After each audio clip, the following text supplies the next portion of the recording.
آیات نمبر 28 سے لے کر 35، یا ایھا النبی قل لازواجک ان کنتن تردن الحیات الدنیا وزینتہا، کہ اے نبی اپنی بیویوں سے کہہ دیجیے اگر تم دنیا کی زندگی کے طالب ہو تو پھر آ جاؤ، میں تمہیں دنیا دے کر اچھے طریقے سے رخصت کر دیتا ہوں، اور اگر تم اللہ اور اس کے رسول اور آخرت کے گھر کو چاہتی ہو تو پھر اللہ نے تم میں سے نیکی کرنے والوں کے لیے بڑا اجر تیار کر کے رکھا ہے۔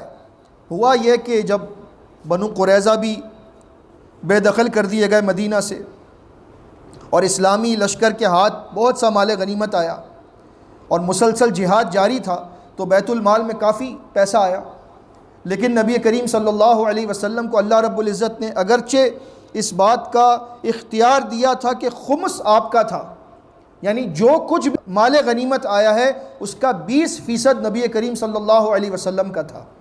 سورہ انفال میں ہم پڑھ چکے خمس، لیکن آپ دیکھیے کہ نبی کریم صلی اللہ علیہ وسلم کے گھر والوں کی کیا کیفیت تھی۔ میں 2 یا 3 احادیث سناتا ہوں آپ کو، اس سے آپ کو اندازہ ہوگا کہ ازواج مطہرات نے یہ مطالبہ کیوں کیا تھا کہ ہمیں دنیا چاہیے۔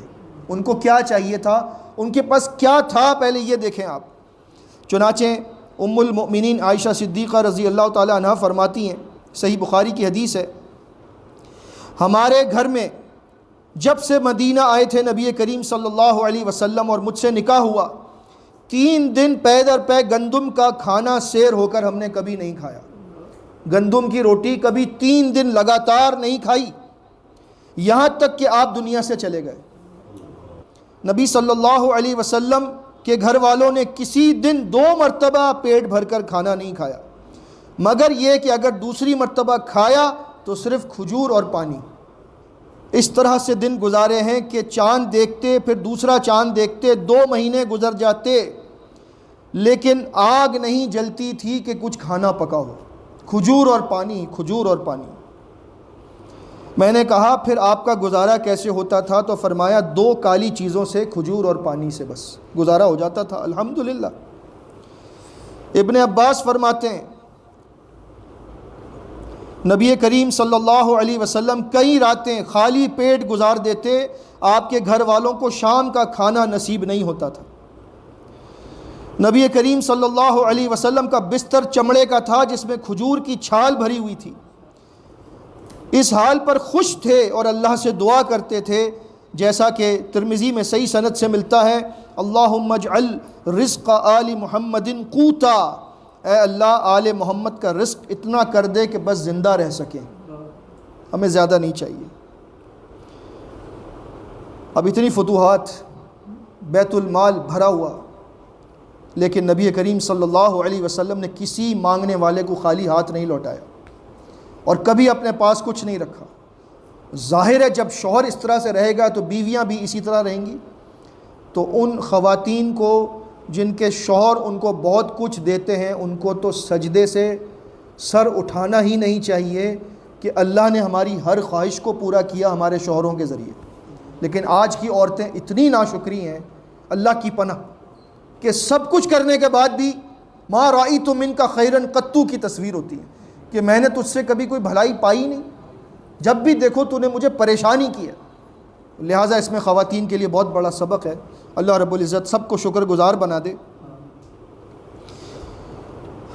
تو انہوں نے یہ کہا کہ جب دوسری عورتوں کو خرچ مل رہا ہے، جب بیت المال میں پیسہ آ رہا ہے، ہمارے گھر میں فاقے ہیں، کچھ ہمارا خرچ بڑھا دے۔ اس بات پر نبی کریم صلی اللہ علیہ وسلم ناراض ہو گئے کہ میں اللہ سے دعا کرتا ہوں کہ ہمیں آخرت میں سب کچھ ملے گا، تم میری بیویاں ہو کر ایسی بات کرتی ہو۔ چنانچہ چھوڑ کر چلے گئے، کہاں؟ ایلا کرنے کے لیے اوپر کسی مقام پر ایک چھوٹا سا کمرہ تھا، اس میں جا کر رہنا شروع کر دیا۔ نماز کے لیے آتے، نماز ادا کر کے واپس چلے جاتے۔ صحابہ کرام میں افواہ پھیل گئی کہ نبی صلی اللہ علیہ وسلم نے اپنی ازواج کو طلاق دے دی، کیونکہ اتنے دن گزر گئے اپنے گھروں میں نہیں جاتے۔ اس حال میں پورا مہینہ گزر گیا، اور اس عرصے میں نبی کریم صلی اللہ علیہ وسلم نے اپنی ازواج کو یہ اختیار دیا کہ اگر تمہیں میرے ساتھ رہنا ہے تو ایسے ہی رہنا ہوگا، اور اگر چاہتی ہو کہ دنیا مل جائے تو میں بہت سارا مال ایک ساتھ دے کر تمہیں رخصت کر دیتا ہوں۔ ہر بیوی کے گھر اس کے رشتہ دار آ کر، اس کا باپ یا اس کا بھائی آ کر کہتا کہ نبی صلی اللہ علیہ وسلم نے یہ سوال کیا ہے تم سے کہ تم کیا چاہتی ہو؟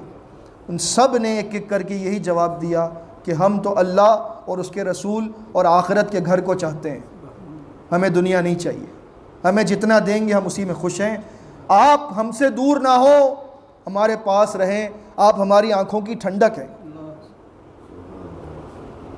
اسی بات کا ذکر سورہ احزاب کی ان آیات میں ہے کہ میں تمہیں رخصت کر دوں اگر تم چاہو مال دے کر، اور اگر تم اللہ، اس کے رسول اور آخرت کے گھر کو چاہتی ہو تو پھر دنیا میں بھی میرے ساتھ رہ سکتی ہو، اور آخرت میں بہت بڑا اجر تمہارے لیے منتظر ہے۔